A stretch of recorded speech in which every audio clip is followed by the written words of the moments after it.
partage. Nous sommes dans le livre de Jérémie chapitre 29, le verset 11e. La parole du Seigneur me dit: « Car je connais le projet que j'ai formé sur vous, dit l'Éternel, projet de paix et non de malheur, afin de vous donner un avenir et de l'espérance. » Ésaïe chapitre 55, verset 11, Bible Nasema. Ainsi en est-il de ma parole qui sort de ma bouche, elle ne retourne point à moi sans effet, sans avoir exécuté ma volonté et accompli mes desseins. Romains chapitre 8, verset 29. La Bible dit, je m'excuse, car ceux qu'il a connus d'avance, il les a aussi prédestinés à être semblables à l'image de son Fils, afin que son Fils fût le premier-né entre plusieurs frères. Amen, amen. Nous sommes en train de vouloir prier cet après-midi avec un sous-thème qui veut dire: quel projet a-t-on formé pour toi en 2024 ou en la clôture de cette année 2023? Lorsque le Seigneur commence à parler à Jérémie, il dit à Jérémie: je connais le projet qu'il avait formé pour toi. Le dimanche, nous avons parlé sur les sorts. Nous avons dit que le sort est un procédé que beaucoup de gens pouvaient utiliser, faire recours, parce que déjà dans la Bible, on en cite au moins 70 fois. Et nous avons dit que ce procédé était aussi utilisé par des sorciers. Et nous avons défini la sorcellerie comme étant un art. Nous avons dit que c'est un art d'interroger les sorts. En d'autres termes, la destinée, en vue d'en modifier les trajectoires. Voyez. Alors, si la sorcellerie c'est un art où on utilise pour interroger les sorts ou interroger la destinée, il est donc intéressant de prier sur notre destinée. En réalité, lorsque tu es venu sur la terre, tous ont formé un projet sur toi. Mais le plus grand projet qui a été formé, c'est le projet de notre Seigneur, que lui-même connaît. Mais tes parents ont eu un projet pour toi. Peut-être aussi le frère de tes parents, le cousin, je ne sais pas, tous ils avaient des projets sur toi en disant que cet enfant, nous ferons de lui ceci. De la même façon que les hommes aussi ont des projets sur nous, c'est de la même façon que les sorciers ont des projets sur nous. Et surtout que nous avons dit, il ne faut pas oublier que lorsque vous naissez, il y a certaines catégories de personnes qui ont la sensibilité de pouvoir parvenir à lire l'étoile d'une personne et à connaître. C'est ça, cette procédé-là que nous appelons la sorcellerie, c'est-à-dire interroger cette étoile pour savoir si cet enfant sera qui. Alors lorsqu'on considère, on comprend que cet enfant peut devenir un grand monsieur, une grande personnalité, et que si vous avez autour de vous un mauvais, il peut utiliser d'autres procédés, c'est-à-dire jeter des maléfices ou des enchantements, afin d'avoir le contrôle sur la personne qui vient de naître, en vue de les maîtriser pour utiliser la grâce qu'il y a sur sa tête sous la forme que beaucoup de gens utilisent et appelleraient aujourd'hui comme étant l'étoile. Alléluia. C'est comme ça que je me suis interrogé pour chercher à définir si le Seigneur pouvait dire à Jérémie qu'il connaissait le projet qu'il avait formé sur lui et que ces projets, c'était des projets de paix et non de malheur, afin de lui garantir un avenir, vous voyez, et de l'espérance. C'est que le plus grand projet que Dieu forme sur nous, ce sont des projets de bonheur. Mais naturellement, le diable a des projets de malheur. Et le diable, n'étant pas partout, il est représenté par ses agents visibles comme invisibles, qui peuvent être soit des démons, soit des hommes, sous la forme des sorciers. Ils peuvent se mettre à trafiquer la destinée d'une personne afin de le sortir sur la voie. Donc, je peux dire que la destinée d'une personne,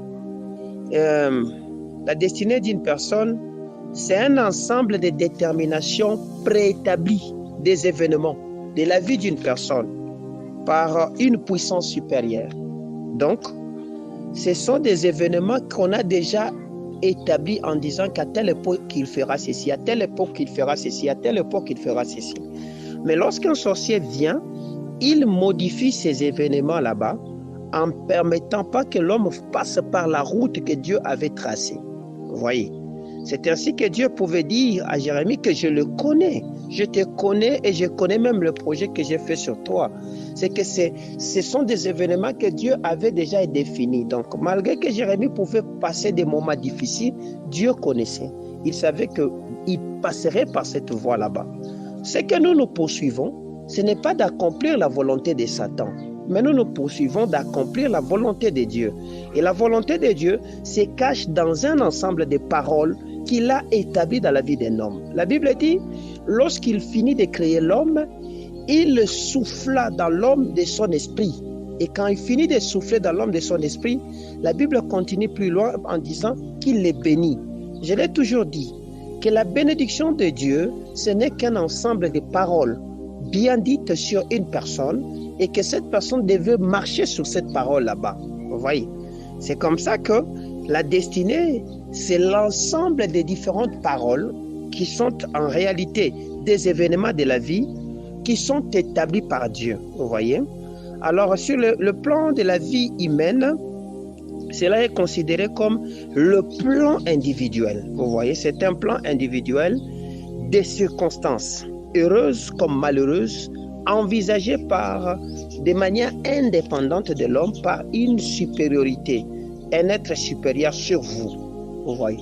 Donc, nous pouvons dire que la destinée d'une personne, c'est la mission de la personne.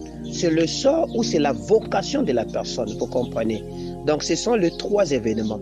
Donc, en 2024, il y a une mission pour laquelle le Seigneur t'a gardé en vie pour que tu puisses accomplir cette chose-là en 2024. Il y a une mission pour laquelle le Seigneur te garde jusqu'aujourd'hui parce que tu dois l'accomplir, que tu le veuilles ou pas, parce que ce sont des événements préétablis. C'est là que le Seigneur, parlant par la bouche de Paul, quand il écrit en Romains, il dit « Car ce qu'il a connu d'avance, il les a aussi prédestinés à être semblables à l'image de son Fils, afin que son Fils fût le premier-né entre plusieurs. » Vous voyez, ce qu'il a connu d'avance. Il les a connus avant que tout ceci n'existe. Dieu connaissait ces gens là-bas et il les a prédestinés. Il a dit, par exemple, pour ma soeur Esther, elle sera commerçante. Pour mon frère, fils ou baby, lui sera ingénieur en construction. Pour celui-ci, il sera ceci. Et ces ensembles de paroles n'ont pas besoin d'une qualification. Ils ont juste besoin d'être connus de quelqu'un. Lorsque vous le connaissez, que vous vous appliquez à le faire, vous allez développer ces choses de manière extraordinaire. C'est comme ça que les gens diront qu'il a un talent. Vous voyez, il a un talent, il a des dons. Parce que ce sont des paroles qui, quand quelqu'un exécute cela, ça le permet à le faire avec perfection. Parce que ce sont des choses que Dieu a définies dans la vie de cette personne là-bas. Or, qu'est-ce que le diable fait avec ses agents? Le diable avec ses agents viendront modifier ou trafiquer ces choses en forgeant d'autres projets pour toi. Vous voyez, en faisant d'autres choses. C'est ainsi que nous disons aux parents de manière générale de ne pas trop forcer la destinée de leurs enfants en voulant qu'ils fassent leur volonté. Non, il faut écouter ce que l'enfant dit parce que chaque homme a la capacité de reconnaître lui-même sa destinée en disant que moi je sens que je peux devenir ceci. Et c'est comme ça que vous verrez un enfant dès le bas âge vous dire avec précision que quand je vais grandir, je désire être comme ceci. Vous voyez, je ferai comme ceci. Alors, lorsque vous encadrez votre enfant dans cette voie là-bas, vous pouvez avoir la chance, au moins 90%, de voir que cet enfant excelle dans ces domaines et devient plus meilleur dans ces domaines que dans le domaine pour lequel vous l'avez forcé. Dans les domaines pour lesquels vous lui avez mis sous la forme des contraintes. Or, les diables avec ses agents viendront vous contraindre. En d'autres termes, modifier cette trajectoire, cette ligne ou cette route, afin de vous mettre sur d'autres routes. Or, pour modifier, nous avons dit, on utilise plusieurs procédés. Et il y a une des procédés qui est facile pour le monde des diables d'utiliser, c'est le procédé de sort. Nous avons dit que le sort, c'est un ensemble de maléfices, vous voyez bien sûr, un ensemble de maléfices trafiqués qu'on applique sur une personne afin de les contraindre à ce qu'ils se soumettent. Et cette personne va maintenant agir par rapport à cela. Donc, on peut les réciter sous la forme de paroles, on peut les réciter sous la forme des édits, on peut les calquer sur cette personne là-bas. Et cet après-midi, nous voulons prier, afin que le diable n'aille pas de l'avance sur nous, afin que le diable ne contrôle pas ce que Dieu a défini pour nous. Parce que la bataille, je l'ai dit, dans la plupart des cas, pour la destinée, se passe à la porte. C'est comme ça que Dieu, quand il parle dans Ésaïe, dans Éphésiens et quoi, dans Genèse, il dit aux enfants d'Israël, quand il fait la promesse à Abraham, il dit, tes fils posséderont la porte de leurs ennemis. C'est là, en d'autres termes, c'est pour dire que le plus grand de combat ou la plus grande bataille de la destinée ou de la vie d'un homme se passe à la porte. Et ces portes, nous avons dit, ce ne sont pas seulement des portes physiques, mais ça peut être le temps a ses portes, le jour, ça peut être des lieux, des villes, vous comprenez, toutes ces choses ont des portes. Et l'homme aussi a des portes. C'est comme les yeux, la bouche, les oreilles, vous voyez, le toucher, tout cela, ce sont des portes par lesquelles il peut entrer, soit les biens, soit les mal, qui peuvent détruire ou construire une personne. C'est dans ce sens là-bas. Nous voulons prier afin d'annuler tous les autres projets qu'on est en train de former contre nous.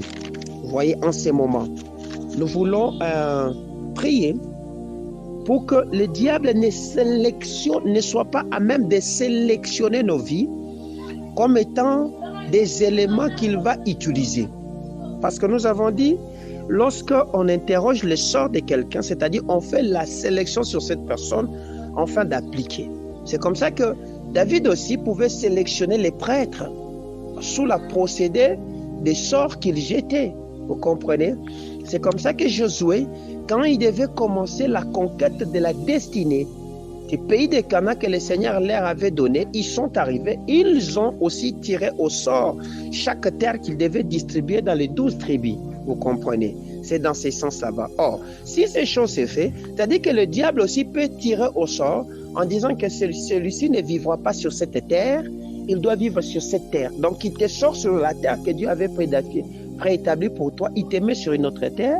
Il peut aussi trafiquer ta connaissance, trafiquer beaucoup de choses, afin de te tuer de manière générale. Vous voyez, c'est un peu dans ce sens là-bas. Or, ces pratiques là-bas, ce sont des pratiques pour lesquelles nous voulons actuellement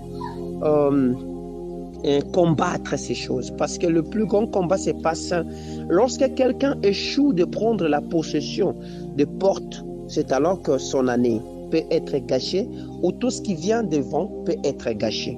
Vous comprenez? Pourquoi? Parce que nous avons dit que nous avons lu dans Esther chapitre 3 à partir de 7 jusqu'à 9 comment Aman était en train de jeter le sort tous les 12 mois pour qu'Israël soit détruit. Vous comprenez? Nous avons vu avec vous cela. C'est-à-dire, ils faisaient des pratiques sur eux-mêmes qui étaient sous la forme des imprécations, de jeûnes. Ils pouvaient se priver des choses pour ne pas manger. Donc, le diable peut se priver avec ses agents jeûner juste pour que nous puissions avoir Esther, par exemple. Pour que nous puissions avoir Maman Karine ou avoir je ne sais pas quel frère, afin de le contrôler ou de le détruire. C'est un peu dans ce sens là-bas. Pourquoi? Parce que il connaît que ce que Dieu a préparé pour nous est merveilleux. Et le diable étant jaloux de manière générale, mauvais de manière générale, il est jaloux de ce que Dieu donne à ses enfants. Et il ne veut pas que ses enfants aient ça et qu'il les dévie afin qu'ils entrent dans son camp.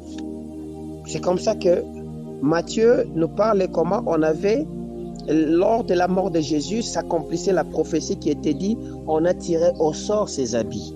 On peut tirer au sort en utilisant plusieurs procédés. Les habits, on peut mettre dans des calebasses. Tout cela, j'avais déjà essayé de faire quoi? D'expliquer cela. Vous voyez? Donc, ce qui fait échouer quelqu'un dans la vie, c'est que c'est naturellement la politique qui est appliquée sur cette personne là-bas, ou bien les choses qu'on applique sur cette personne là-bas. Il n'y a personne qui soit venu sur la terre avec la volonté d'échouer dans la vie. Mais la plupart des personnes échouent lorsqu'ils se laissent soit guider par une volonté qui n'est pas une volonté souveraine de Dieu, qui est une volonté poussée par des envies contraires aux choses que Dieu avait définies. C'est-à-dire soit par la convoitise des yeux, la convoitise de la chair, l'orgueil de la vie, qui sont derrière toutes ces choses, il n'y a que le diable qui est derrière. Donc, quelqu'un de mauvais peut venir autour de ta maison, t'influencer avec des choses qui sont contraires à la volonté de Dieu et que lorsque tu les appliques, tu te retrouves, tu étais marié, tu es dehors, par exemple. Vous voyez, tu te retrouves que tu étais en train de travailler parce que tu as appliqué ce que lui faisait, tu es dehors. Vous comprenez? On te met dehors parce que ce que toi tu appliques là, ce n'est pas ce que Dieu pouvait dire. Tu te retrouves avec un ami qui est quasiment un occultiste ou un sorcier. Il sait que ce monsieur, nous avons tenté par plusieurs moyens, en lui jetant de mauvais sorts sous la forme de maladies, sous la forme je ne sais pas de quoi, ça n'a pas tenu. Alors il vient sous la forme de conseils. Il te dit non, tu vois le travail que nous faisons, on ne nous paye pas bien. Est-ce qu'on ne peut pas prendre ces sacs de ciment pour le vendre? Tu te retrouves à la maison, tu n'as rien. Madame aussi te mettant la pression et tu acceptes. Tu dis ok, ça va, on peut prendre, comme je suis le gérant, ça ne fera rien, je vais justifier. Dès l'instant que toi tu prends, c'est alors que vous êtes attrapé. Lui est pardonné et toi on te met dehors. Vous voyez comment la chose est arrivée? Donc, nous avons besoin de bien prier et d'annuler ces genres de choses, vous voyez. Parce que lorsqu'on veut interroger le sort de quelqu'un, on l'interroge sur différents aspects. Ça peut être soit sur la condition physique de la personne, sur la carrière de la personne, ça peut être sur les événements de la vie de la personne, ça peut être aussi sur toutes les circonstances que cette personne peut vivre. Donc, en 2024, nous ne voulons pas que nos circonstances de vie soient contrôlées par des sorciers. En 2024, nous ne voulons pas que notre condition physique soit contrôlée par Satan. En 2024, nous ne voulons pas que notre carrière soit contrôlée par Satan. En 2024, nous ne voulons pas que nos vies soient manipulées en un mot par Satan. Voilà pourquoi j'ai dit, quel projet a-t-on formé pour toi? Parce que la Bible nous dit dans Osée chapitre 4 verset 6 que mon peuple périt parce qu'il lui manque la connaissance, vous voyez. Or, vous ne pouvez pas combattre ce que vous ne savez pas ou vous ne connaissez pas. Il vous sera difficile, vous allez perdre beaucoup d'énergie. Donc, la moindre des choses, c'est d'interroger aussi comme eux ils interrogent. Seigneur, qu'est-ce qui se passera-t-il en 2024? Comment veux-tu que je marche en 2024? Quels sont les amis que je dois fréquenter en 2024? Quels sont les terrains et les territoires que tu m'interdis d'atteindre? Et que veux-tu que je fasse? C'est comme ça qu'un enfant normal, connaissant son père, peut agir pour dire « je vais être comme ceci, je vais faire ça ». Et tout ce que toi tu seras en train de voir pendant ces temps vont te permettre d'avoir ce qu'on appelle des poteaux de signalisation ou des panneaux de signalisation. Lorsque tu veux t'écarter de ça, tu verras, tu te souviendras en disant que Dieu avait dit, par exemple, que je ne m'associe avec personne pour ce qui est de mes affaires. Par exemple, Dieu avait dit que je ne quitte pas Lubumbashi parce qu'il y a des choses que je dois faire ici. Dieu avait dit que je fasse ceci, que je fasse ceci, que je fasse ceci. Autant les sorciers interrogent le sort, c'est-à-dire la destinée 2024, autant tu as la possibilité d'interroger. Or, beaucoup de chrétiens restent sur le carrefour de la vie, ils subissent les décisions de part et d'autre. Soit il subit une décision qui n'est pas la décision de Dieu sur sa destinée et il commence à vivre comme ça. Lorsque tu apprendras à dire non, je veux maintenant appliquer ce que Dieu dit de ma vie, tu verras que tu vas réussir, tu sortiras ta tête de beaucoup de difficultés que tu es en train de traverser aujourd'hui. Alléluia. Alors, la destinée de mon mari, la destinée de mes enfants, la destinée de ma femme ou de mes frères ne sera pas trafiquée ou ne sera pas modifiée. Cela ne sera pas seulement modifié parce que tu as dit, mais parce que aussi tu le veux et que tu veux appliquer ce que Dieu a dit.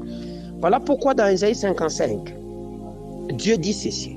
Parce que lorsqu'on parle de la destinée, on parle de la mission, je le dis, on parle de la vocation, on parle des sorts de manière générale. Or, toutes ces choses sont contrôlées par des paroles.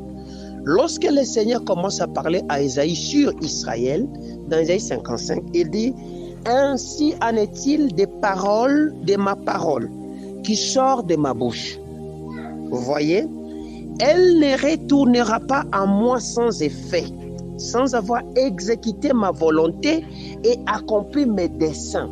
Or, dans la destinée, qu'est-ce qu'il y a? Dans la destinée, c'est un ensemble des événements qu'on appelle des desseins que Dieu a déjà calqués sur toi. Et derrière ces dessins là-bas, il y a des paroles. Or, chaque parole que Dieu libère a l'effet de partir et de rentrer vers lui. C'est-à-dire qu'en 2024, il y a une parole que Dieu va libérer. Et cette parole qu'il va libérer est une parole qui a reçu mission d'accomplir, d'exécuter la volonté de Dieu et d'accomplir les desseins de Dieu dans ta vie. Mais ce sont ces paroles-là que le diable s'efforce de connaître dans ta destinée afin de les modifier. C'est comme ça que lorsque le diable se présente devant cette femme qui s'appelle Ève, il modifie la parole en disant « Est-il réellement écrit ?» Vous comprenez? Il vient le faire douter, il vient le contredire. Et lorsque Ève applique le contraire, Ève va échouer et tomber et perdre les délices, perdre le jardin, perdre le bonheur que Dieu avait établi sur lui. Or, si tu n'écoutes pas très bien et que tu n'es pas sensible, tu tomberas. Voilà pourquoi nous sommes en train de prier à la clôture de cette année. Nous ne voulons pas laisser au diable d'appliquer ses projets sur nous, mais nous voulons laisser à Dieu d'appliquer ces projets que lui avait formés sur nous depuis la création du monde, avant même que nous puissions exister, afin que nous les fassions, nous les connaissions d'abord et que nous les fassions, nous les accomplissions pour être semblables à son Fils qui est Christ.